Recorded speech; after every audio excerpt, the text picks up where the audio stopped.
Ian Graham with you here, Managing Vice President with Symmetry Financial, Director Sterling Gatling, part of the Trey Larson Cloutier, Jimmy Spielder, and Brian Delaney, Edward Pritchett hierarchy, blessed to be. So really excited for our call today. It's going to be a little bit unconventional. If you did have some burning Q&A questions for your mentor in terms of like underwriting, stuff like that, put those on hold and go ahead and reach out to your mentor with what those are. This is not going to be our traditional Q&A call, because we have an agency owner on the line with us who is over cross-line of us over in the Delaney hierarchy, and really excited. This guy and I share a similar background, and we've taught a few different classes together at different events and things. Very similar personality and mindset around stuff. And he's got an agency booming. In his agency, he's got a few people who are consistently in the top 5 of the entire Delaney agency, which is hundreds of agents. And so it's no secret that he knows how to help people get results. And so I definitely encourage you, if you don't have a notepad and pen in front of you, real quick, go grab one as he's doing his introduction, because you will want to be writing down what he has to say, and be learning and implementing what's going to come out of today. So without further ado, good friend, agency owner, Rob Purley. Good morning, man. How are you today? Good. Good morning, Ian, and good to see some familiar faces on here as well. Appreciate the invite. My name is Rob Purley. I'm direct to Colin Gillum and part of the Delaney Pritchett hierarchy. And I'm just, more grateful than tongue can talk, man. So. That's a good one. I haven't heard that one before. Well, thanks for taking time out of your productive schedule to be on with us today, man. Really appreciate it, and appreciate your cross-line friendship and partnership. Want to get into things. I want to start out just by, so you've been actually, let's give a little background. Tell people a little background on yourself, what you did prior to Symmetry, how long you've been here, and kind of your journey to AO here. Yeah. Yep. So before Symmetry, I was a college basketball coach for 13 years. I was a college athlete. I was the quarterback of the football team, and then I was the point guard of the basketball team. I was like the last of this dying breed of people that could do two sports in college, if you will, which made school go by like super fast, right? Got done playing, and the natural step for me was just to stay in it and get into coaching. At 26, I was the youngest college basketball coach in the country. I thought for sure that I was destined for, I was destined to get both, right? Where I was going to be doing something that I was really passionate about, but also getting paid well, because if you see these contracts that these big time coaches get, that too is generational wealth, right? And so just thought for sure that I was on my way. And then after 13 years of in that profession, I got fired. I moved to Columbus, Ohio I went from being a head coach at a really small school to being the top assistant at a bigger school, right? It was like a step down for what I thought was going to be a leap up. The guy that I came here to work for, it's how we got to Columbus. He got fired. He got fired after our 3rd year. And when you're in the coaching space, you're attached to the horse, right? And so he got fired. I actually was retained for a year. They hired a new coach who came in, and he was a lot younger than I was, which was a real punch to the ego. But he came in, he says, look, I don't really know I don't know the geography. I don't know the high school coaches. I don't have the relationships. Could you hang on for a year and just help me with that transition? And so I hung on for a year. And then at the end of that 1 year, like all forced, like all arranged marriages, there was just no longevity in that. Right. So then I got out, and then at that point, our kids were like 8 and 7, or maybe 7 and 6, something like that. So they had started elementary school, and my wife, Jenna, and I, we had one of these like cornerstone conversations, I guess, where she said to me, she goes, look, I'm a coach's wife. I know the deal. And so if we're going to pick up and move again, then let's do that. She said, She said, I don't want you to wake up one day and resent me and the children because you stopped chasing your dream because of us. Right. And I said, well, and I appreciate that. And I'm getting chills kind of telling the story, but I said, I also don't want you and the children to wake up one day and resent me, your husband, or me, their dad, because every time we got somewhere and every time that they started to make friends and got comfortable, they had to pick up and move because dad was getting a new job. Right. And so we just kind of got to that crossroads where it was just like, okay, I think it's time for me to try to do something else. And so I did what everybody does, right? In their mid-30s, looking for a career change. I got my insurance license. and I went to work for a practice company, and I did exactly what you do. 11 months, made about $30,000, drained our savings, and just like an identity crisis anyways, because you're just going from something that I was really passionate about, that was really part of who I was, into a whole new world.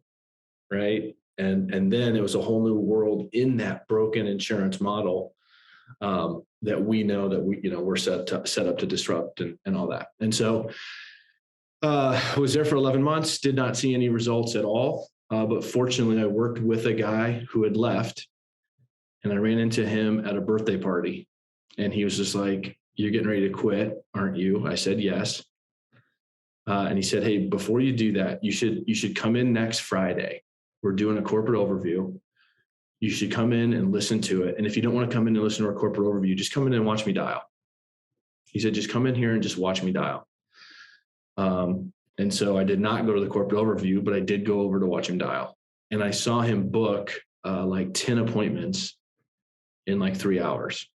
And I was just like, what are you doing? Like, what is happening here? Right? Like I felt tricked. Okay. And so I didn't trust it. I literally didn't. I instead of going back the next Friday, there was another guy I knew that was coming in to watch it. So I called him. I was just like, "Hey, did you go in and watch him dial?" And he's like, "Yeah." I was like, out of curiosity, how many appointments did you hear Darren book? He's like, "Yeah, like 8 or 9. I was just like, what the hell? Like I couldn't get 10 appointments in a month at my practice company, And so, and that was 5 years ago in like June, July, this summer, like right about right now, we're talking about 5 years. And then like some people possibly on this call, like we had Marin on last week on our huddle up, and she just absolutely crushed it. And one of the things that I said to her, I go, "So how long did it take you to figure out like this, and this?" And she's like, 6 days, maybe 7. Okay. Like it just like, she just figured it out in like a week. Right. It took me like 16 to 17 months, right, to kind of get that part figured out. And so a real struggling survivor for a long time. And part of that was really my own stuff, right? My own identity crisis, my own imposter syndrome, my own just, what am I doing, couldn't get out of my own way, all that. But then not overnight, but over time.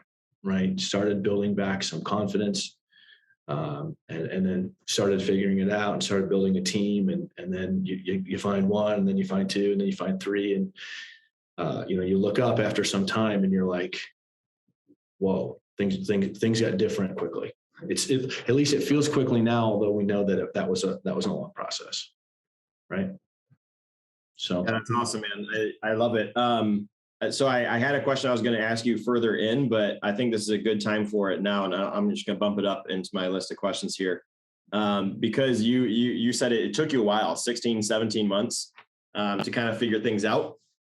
And I'm curious if you have advice for people who are struggling out of the gates, right? Because not everyone wins overnight like a Marin did, or like a Misty did, or like a Derek Maddox did. The rest of us took some time. The other 95% of us took time. And so if you have someone who's kind of struggling out of the gates, they've been here, or they're just not seeing, maybe they're not struggling per se, but they're not seeing the level of results that they want. Yeah. What changed for you? What did you do differently? Was it just the mindset of that imposter mindset, or what did you start doing to turn things around? And what advice would you have for them in that case? Yeah, for me, the word that I use on that is I had to surrender, right? Like I just had to wave my white flag. And that surrender was me just being like, look, I I I have proven now to myself that I'm not better than the system. Because my whole thing was always like massive activities for Travis. Okay, with my people skills, he needs to make 260 phone calls, but I only need to make 80, right? Because of what I bring to the table. He needs 15 appointments, but I only need 7 or 8. You know what I'm saying? And so I had to surrender to this idea of like, look, you are not nearly as good or as important as you think you are. Okay. And one of the marks of instant winners versus like the struggling survivor and then that coachable striver in the middle is really the time lapse between lesson and learning. Right. So like the instant winner, it's just like, hey, you make a mistake, fail, lesson, learn, change. Right. You and I know this as educators, the result of education is change. The goal of education is change. And so, the instant winners, it's just lesson learned, change. The struggling or the coachable striver, it takes longer. Like you don't learn the lesson once, you have to learn it like 3 or 4 times before you get it. But the thing that we see with that third group that just can't turn the corner, it's that the lesson refuses to be learned. The lesson refuses to be learned. And a lot of times when that's the case, it's usually those 2 expensive traits that we all carry with us. Okay. And those 2 traits are just your ego or your blind spot. So on ego, what that looks like is like I have so much respect for like Derek because he came from sales and then he learned how to do this because this is not features and benefits and price, but he was clearly, in order for him to get some success here, he was able to take what he knew from an ego standpoint, put it in his back pocket and just be like, just show me what to do and I'll do it. You and I know we'll bring people in here and they just are like, well, if you saw what I did at my last place, you think you want me to follow that system? That's for Kip, not for me. I got sales background, and so for me, surrender was that word. I just had to give up. I just had to give up and then just kind of like give in to like, hey, I'm in symmetry, but symmetry is not in me. Okay. And I'm really grateful to Justin Wilson. He's not here anymore, but he said to me, he goes, before you quit, why don't you try it our way? Before you quit, why don't you just try it our way? And I was just like, okay, yeah, what do I got to lose, right? And then just slow change, slow growth from there. Yeah, I love that, dude. I appreciate your vulnerability, by the way, and transparency with us. Right, we're none of us are perfect. Sometimes it takes a while for us to figure it out. Yeah. So try it my way or try it our way. That's the symmetry system, right? What did you start doing, or how did you get symmetry inside of you? Because you mentioned, I finally got I allowed symmetry to be inside of me. I surrendered to it, to the system. I started doing it our way. What did that look like? What were some of those key things that you started doing? For me, I would look back on that and identify probably 2 things. Number 1 was, from an association standpoint, you and I look, success leaves clues. We don't miss stuff, right? Like I've been to Michigan. I've been everywhere, Indianapolis, Dallas, DC. You and I could go back and forth on this, right? Like I've never missed those opportunities to be with us, right? And when I say us, I'm talking about, Brian's like, I'm talking about the Delaney master, but I'm also talking about us. I'm talking about these people that are inside on that leadership team. So that was a big thing. And then a small thing was I started to get serious about my Fridays and Saturdays. And I can remember having a conversation with Jenna where I said, look, I'm going to make phone calls from 4 to 7 on Friday and 9 to noon on Saturday. And so I think what I'd like to try to do is let's rearrange our kids' schedules so that I can remember us putting Kate into a gymnastics class on Fridays from like 4:30 to 7:30. And for me, that was a big deal because I felt like, look, I can go to the office because Jenna is taking Kate to gymnastics. Nobody's going to be back here till 7:45. I can just go and do my thing. and not feel like I was missing out on something else, because like we all come here different, right? I came here as a college basketball coach who was never home. Like I admire you and Jenny so much, because you've set yourself up in a situation with your time now where you have the ability to spend time with your two boys, that I am telling you, as somebody who did not get to do that, it is the greatest regret of my adult life. Okay. I would, coaching basketball was a labor of love, and I had no balance. I just didn't know. And it wasn't until we get down the road and it's just like, see, I had to go through a forgiveness season here, and where I was just like, hey, I was beating myself up a lot more than I should have, because here's the deal. Our kids turned out okay. Right. Like I was telling myself the story that I really screwed it up, and I didn't. They turned out great. You know what I'm saying? So I think that's, I could talk about that, kind of on and on and on. Always. Yeah, for sure, man. No, that's good. And that's obviously our hot points. I want to switch gears into you as a coach. You have a coaching background, and now you get to be a coach. You're a coach of players on your team now who happen to be insurance agents versus basketball players. And so would love to hear, like, as people identify themselves, right? Because you recruit them in, and then they really end up raising their hand and identify themselves as, I'm actually going to do the things that you say. And so they're identifying themselves, and they're figuratively raising their hand saying, I'm going to be one of your players. Yeah. What are some noticings? What are some observations that you see? Because like Hannah Grace, one of the top producers in all of Delaney Agency. Monica Jaramillo, one of the top producers in all of the Delaney Agency. And a number of other great producers on your team as well. I know I'm missing a bunch, but those two stick out in particular. It's like, what do you notice them doing that has led to the results that they're getting? Yeah. So, it's a good question, because those two are really different people, which that's a coaching principle as well, right? Like if I have to be able to be for Monica what Monica needs, which is totally different for what Hannah needs. Okay. And so one of the reasons that Brandon and Casey made relentless pursuit of self-development a cornerstone here is because they recognized that as your agency gets bigger, as you have more and more people under you, you have to understand that you transition from self-development for self becomes self-development for people you haven't even met yet. Because when people plug into me, they're going to get power or they're going to get poison.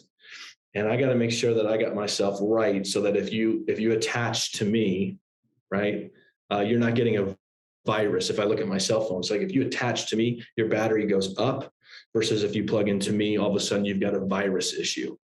Does everybody understand me on that? And so, but to answer your question, see, they're both extremely coachable.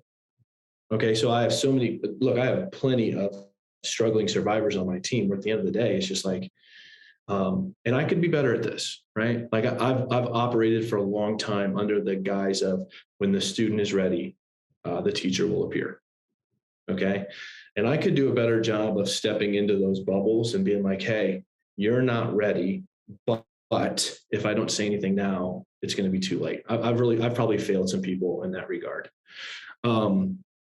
But with Monica and Hannah specifically, they are just like all top performers, whether that's Steph Curry playing tonight, okay, whether that's Rory over the weekend, whether it's Bieber and Beyonce, whatever it is, whatever the industry, top performers are they have an addiction to coaching.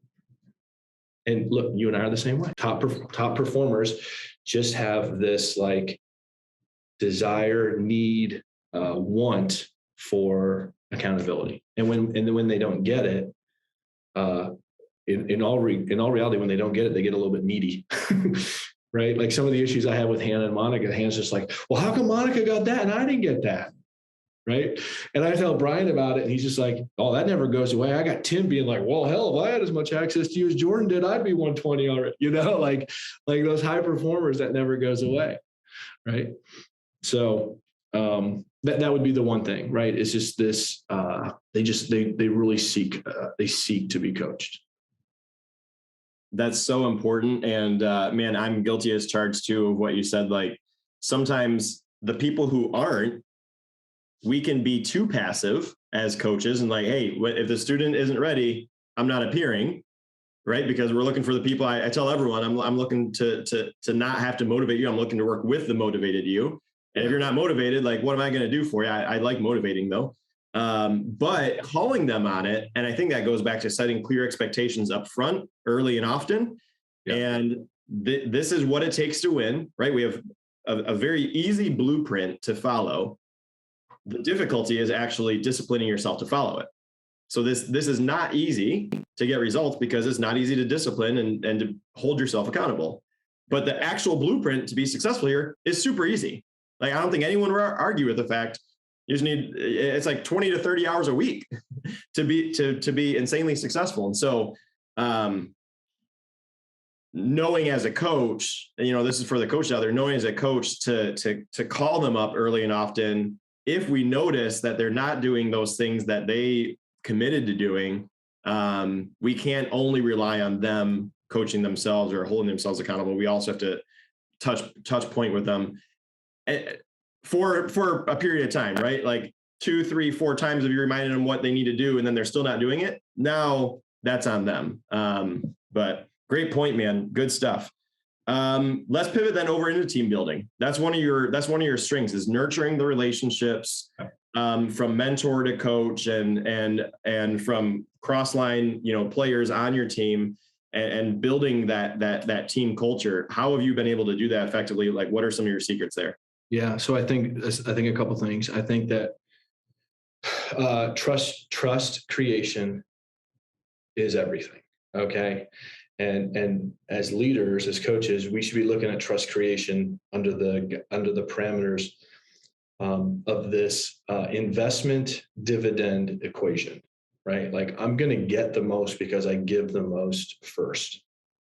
Does that make sense? And when we think about like our favorite teachers, or we think about our favorite coaches or our favorite mentors, there is always this correlation between he or she gave first, and in doing so, earned my trust, loyalty, love, that type of thing. And when you've got real leaders in your organization, it's because, like you and me, they get to a place where people gave to you, and you recognize that this is not something that you pay back, it's something you pay forward, right? And so what happens is you graduate from performing to serving. Right. It's a big thing that we're working through with Hannah and Monica right now. It's just like, look, performers get up on stage, they get recognized, they get celebrated, they get applauded, and it feels great.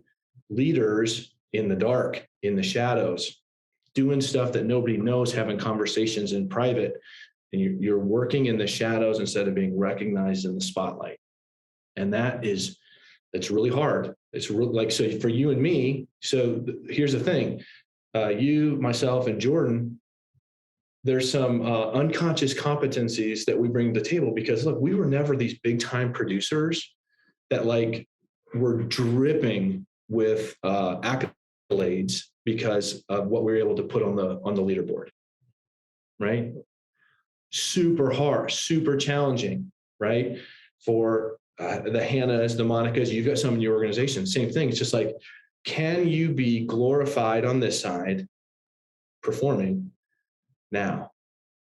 Will this success be the worst thing that ever happened to you because you can't go over here, right? Like, one of the reasons that the best players aren't always the best coaches is because it's a different playbook. Mm-hmm. Okay. And so can you move from spotlight, okay, to the one that's spotlighting? And that is hard. Like, and so the thing about this is that we all have different competencies that are just going to be natural or instinctive. And then we all also have our own challenges. right? Some of us have the same, but a lot of us, they're different. So I think that that's a big thing. The relationship between coach and player here, the relationship between mentor and mentee goes like this. You pull the weeds, I'll plant the seeds. Okay. Is that a fair relationship? You pull the weeds, I'll plant the seeds. You go to work and clean up, clean out, and get that stuff out, which will create space for me to put some things in. And that can be motivation, inspiration, self-care, self-talk. Oh, also reminders about the system.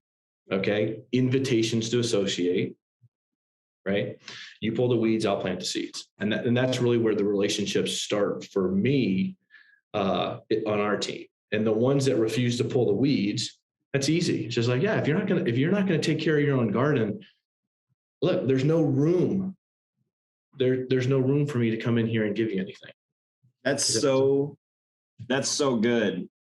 That's so good. When you picture when you said that, like that emphasized it for me. I got it, but then I really got it when you drove that home. Like, if they're not going to weed the garden, there's no room. The garden is overgrown. Where am I going to plant these seeds at? Man, that's good. Sorry to interrupt. That was that. Yeah. And yeah, keep on going. Anything else team building wise, if you got anything else on that topic? Yeah. And so here's the thing. I think that the challenge is always going to, for me, this is me.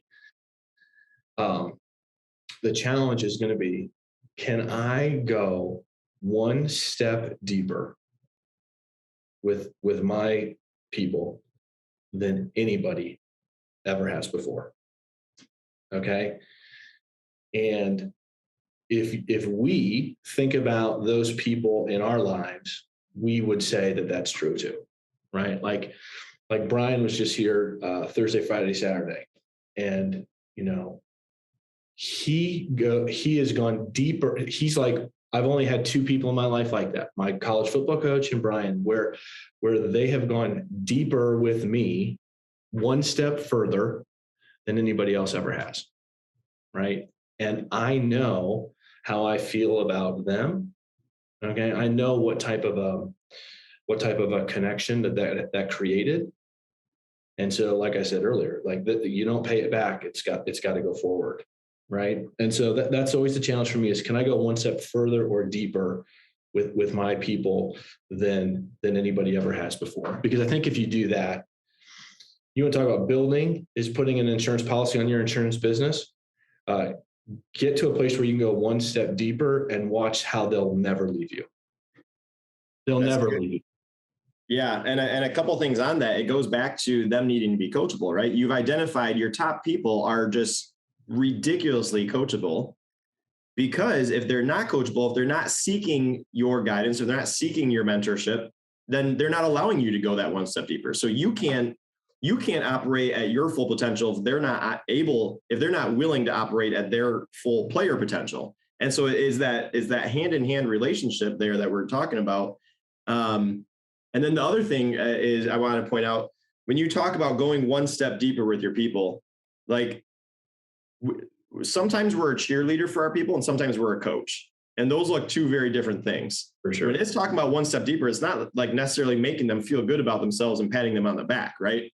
The best way to go deeper is actually as that coach and having those fierce conversations, those crucial conversations, which are sometimes resolving conflict or calling them up.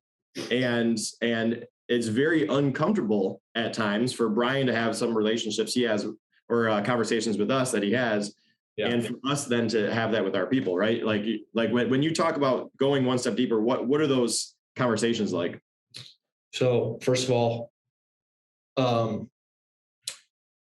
there's a balance there. So number one, here's the balance on that. A lot of it is done in private, right? Like I can remember when we were really starting to build this thing, I'd be kind of doing my work on myself in the morning, and then like I would feel something like instinctually, and then I would just try to communicate. Sometimes I would communicate that with Monica via email at 6:15 in the morning.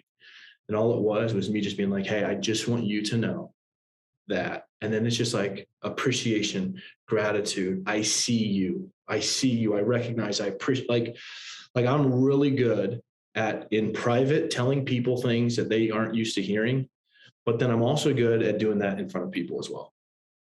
Right. Like that's a secret weapon for me is I'm really good at calling you up both privately, but also in front of the group. So I think that's important. The other part of that too is because of that relationship, I have built up, if you look at it from a banking standpoint, I've built up a bank, which means that from time to time, I can take a withdrawal, right? Which means that from time to time, I can make a withdrawal, which can look like different things. It can look like me screwing up, right? And one of the things I learned from Brian right off the bat was he says, hey, when you screw up, you need to tell your people like, hey, I screwed up and I'd like a second chance at that conversation.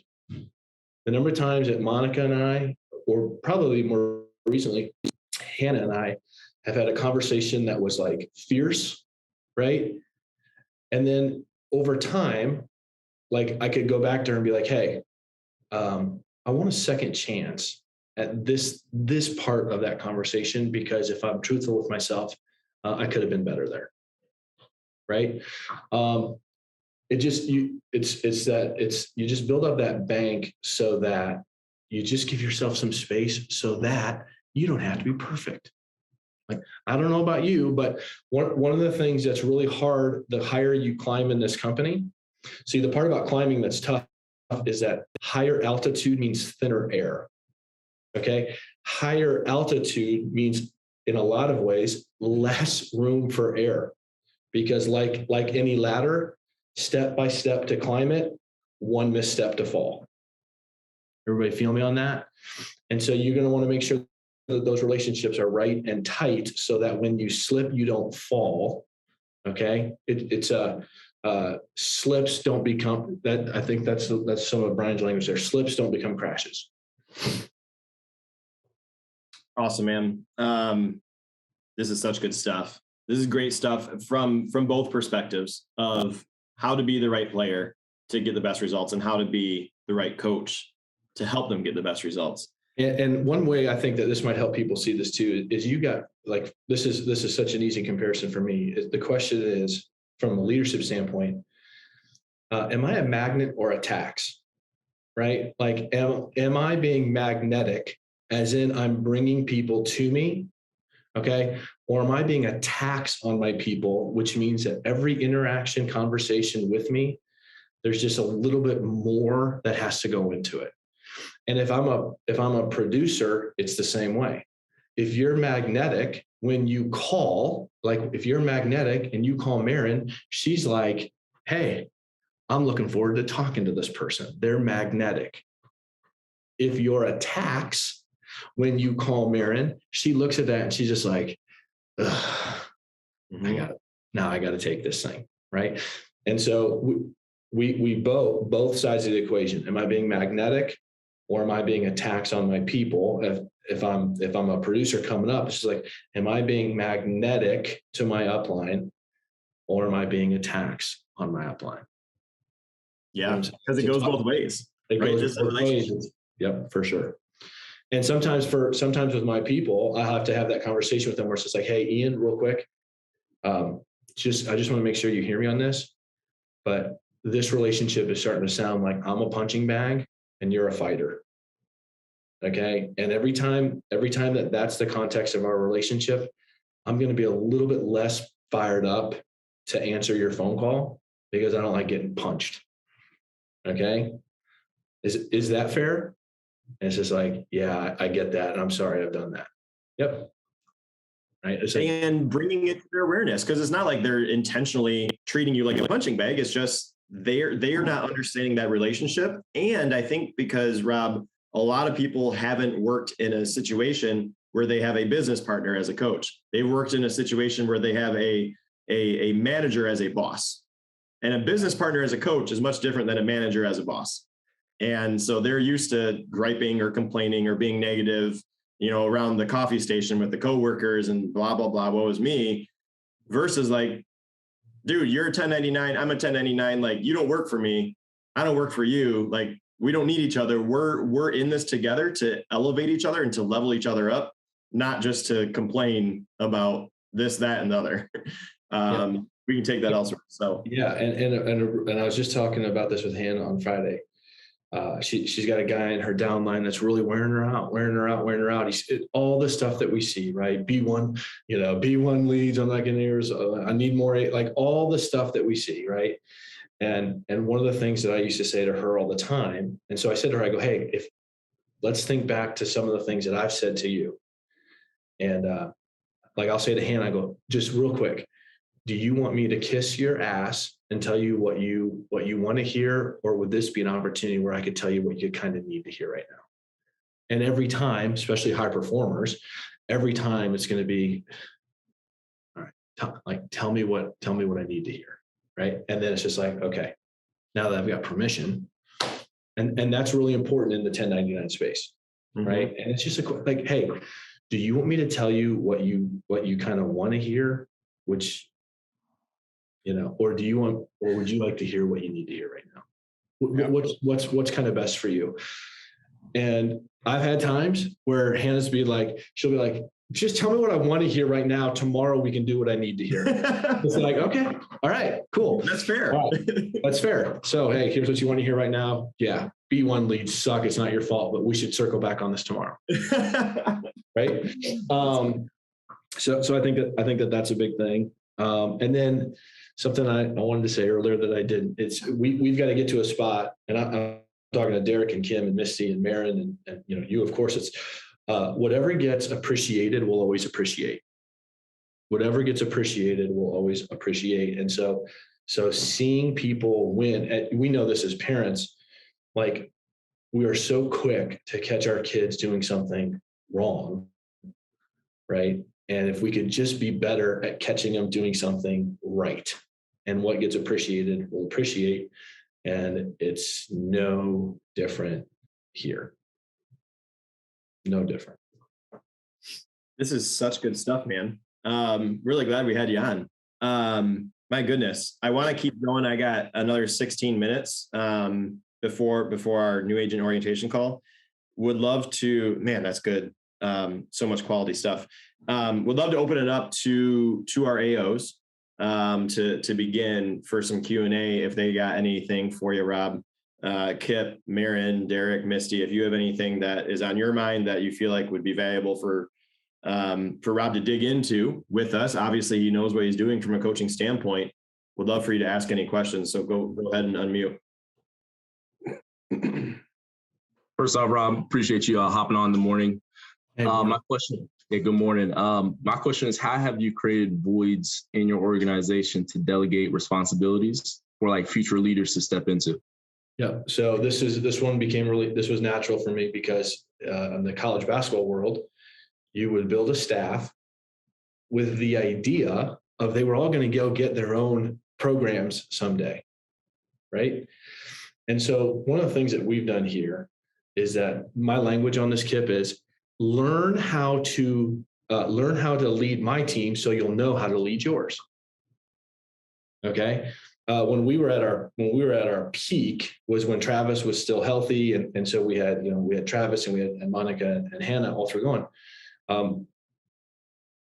All three of them had a different responsibility inside of the organization, and it was theirs, right? Like, this call is yours. This call is yours. This accountability piece is yours.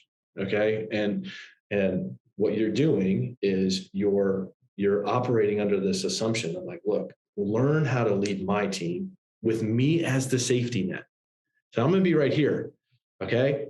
So play free, play fearless, cut it loose. And if you screw it up, I'm right here to clean it up. You know what I'm saying?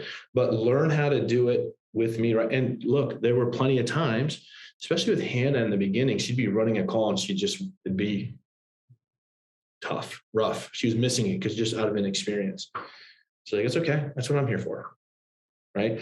And that correlates, right? Like, we had a boot camp here on Friday. I did nothing.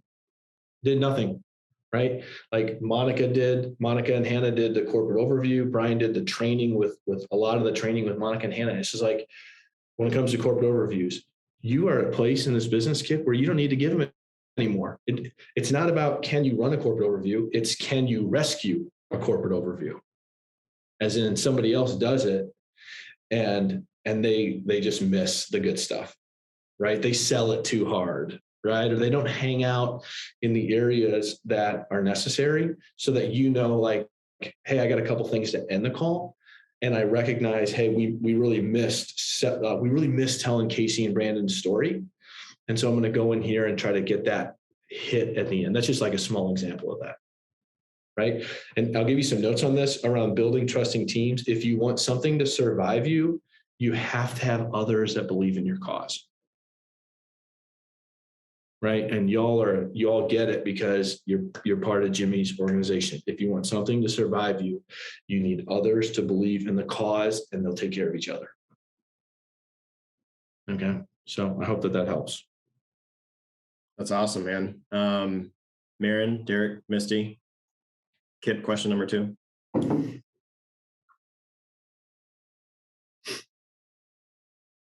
What would you say is your biggest thing to for recruiting, Rob? Because I know you've recruited some really good talent.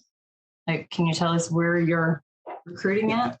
Yeah. So I think for me it's taken me a while to get pretty clear, really clear on who I want to work with.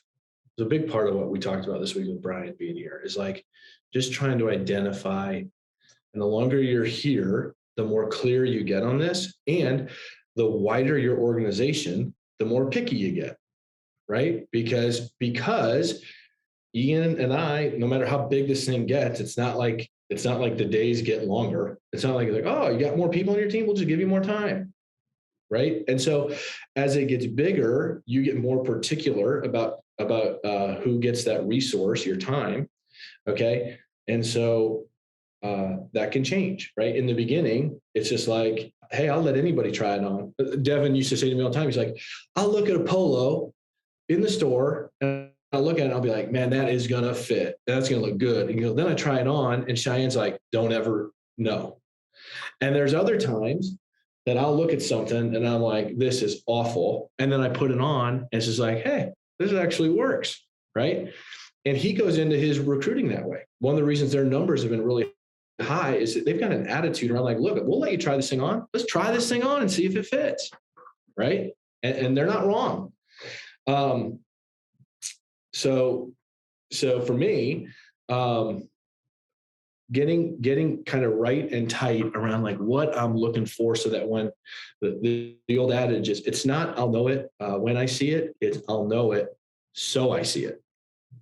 Okay, I'll know it so I see it. So for me, I'm really, really interested in finding people 30 and younger right now. Okay. Why? Because if you look at the Delaney organization, there's a whole lot of people under the age of 30 that came in here and won fast. And when I started here, I was the other way. When I started building, I was like, I don't want young people. They don't have any money yet. And I've totally changed my perception on that because I'm like, they might not have any money yet, but they got time. Take a swing, cut it loose, 6 months, cut it loose for a year. If it doesn't work out, go get your next shitty job, right? But we've had enough people, Hannah, Gina, we've had enough that have come in here young and they don't bring that corporate carnage with them, and they win, right? The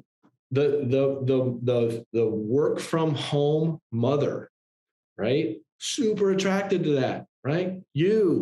Monica, we just have examples of those people that can come in here and win. Same type of thing. They're not dragging in here with them some other stuff. So you identify what you're looking for, and then you can also start to identify what's not necessarily super attractive, right? Because it's like, oh yeah, you've just got too much to that type of stuff. Now, I said that to Brian on Friday. He goes, oh, so basically what I'm hearing you say is that you wouldn't have been attracted to Frank Haney. And I'm like, yeah, thanks for saying that, because that would be untrue. I would be attracted. You know what I'm saying?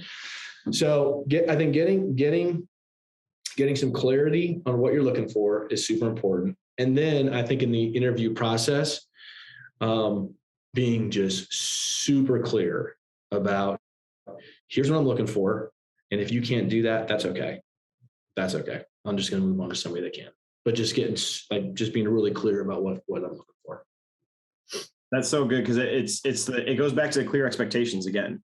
The clear expectations of what's going to get results, but also the clear expectations of what's going to be a good fit for me from a producer standpoint, from a player standpoint. And Brian says all the time, like, if I don't like them, I'm not going to hire them. That's like, you want to hire people who you like and who you would want to work with. This is not throw people against the wall like mud and see who sticks and who falls off. This is like, we're going to be investing some time and spending a lot of quality time together, figuring this thing out together. So awesome. Time for one more. Marin, Derek, have you got something? One of you.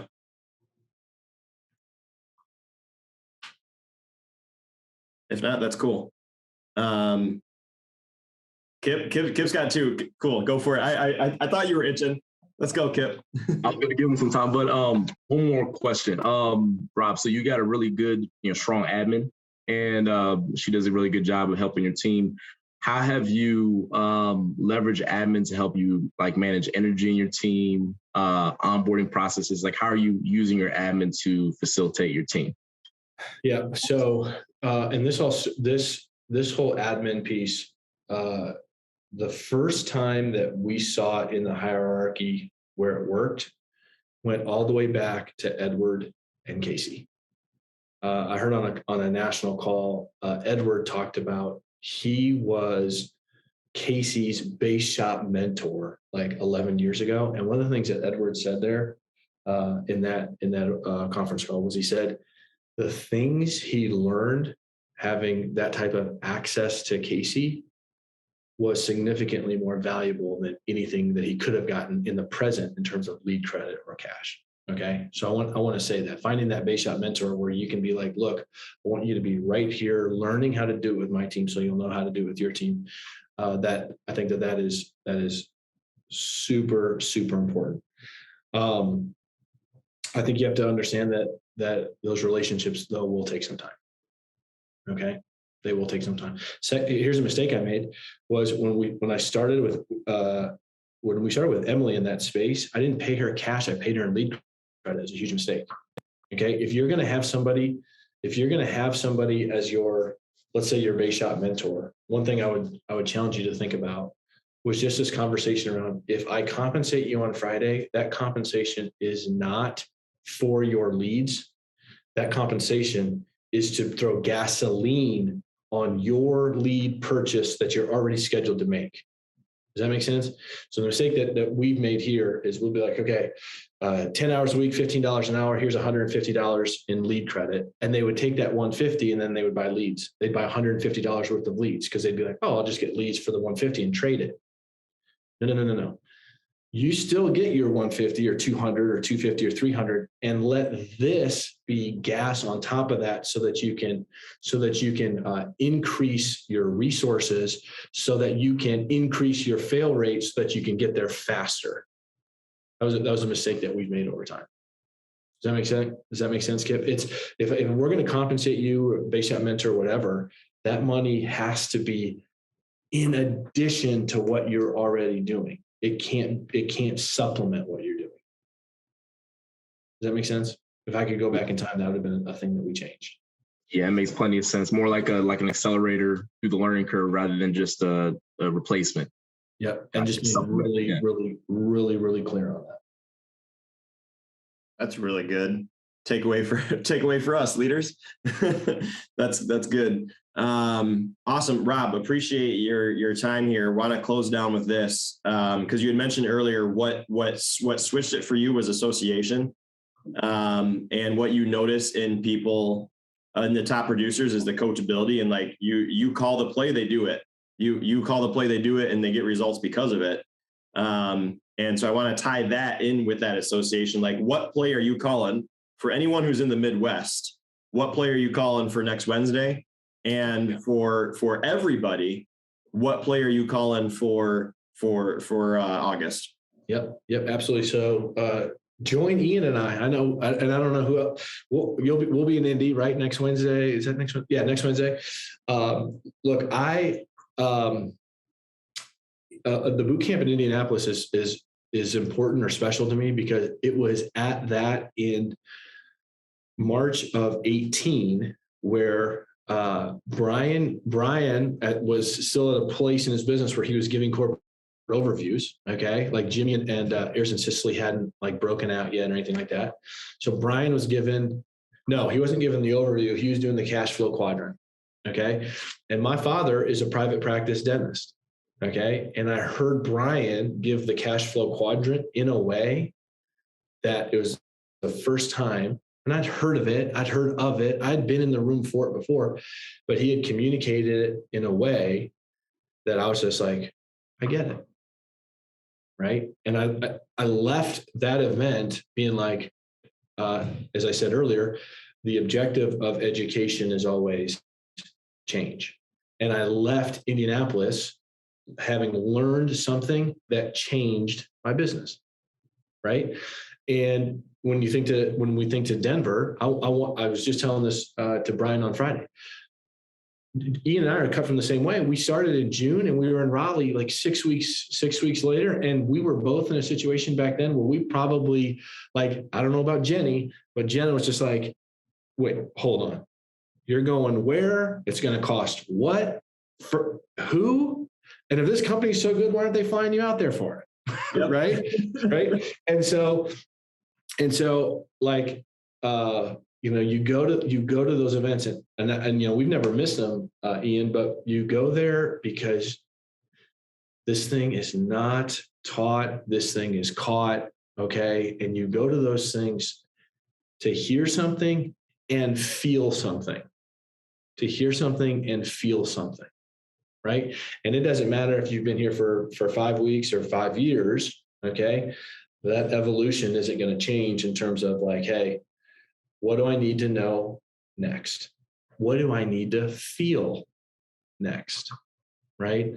And as I heard Monica say we were at dinner on Thursday night and I had a guy on my team, he and his wife drove 2 hours to come to dinner with us before we did our boot camp on Friday. And the wife said to Monica, she goes, where are you from? Because she could tell by her accent, she wasn't from the Midwest. Right. And Monica goes, oh, I'm from Laredo, Texas. I flew up last night. And this woman goes, you flew up for this? And Monica goes, yeah, people like us do things like this.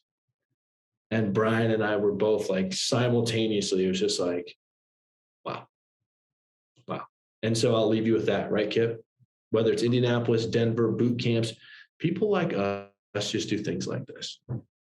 And I would invite you and encourage you to join us, right? I would invite you and encourage you to join us because what attracted me in the beginning and then what kept me during those hard times was this idea, like Ian and I, we started like 2 or 3 weeks apart. One of the things that kept me in those hardest times was just like, if I quit and I have to look on Facebook in 3-4 years and see what Ian is doing, and I would have walked away from it. I couldn't do it.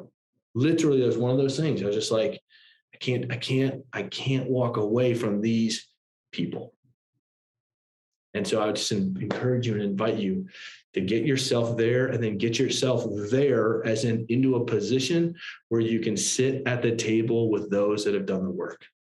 I encourage you to become social media friends with someone else who's new in this journey and have that be like I can't not show up because if I do, and then I see their success down the road, I'm going to be kicking myself. I never knew that. Let cross wires create new sparks. That's it. Love it. Rob, thank you so much for your time today, man. Greatly appreciate you. So many takeaways for us. I know there's tons of notes being taken and they're going to be implemented to move our agency ahead. Greatly appreciate you and for pouring into us, man. Yeah, anything for you. You're the man. Appreciate you guys. Good seeing everybody. You guys crush your day.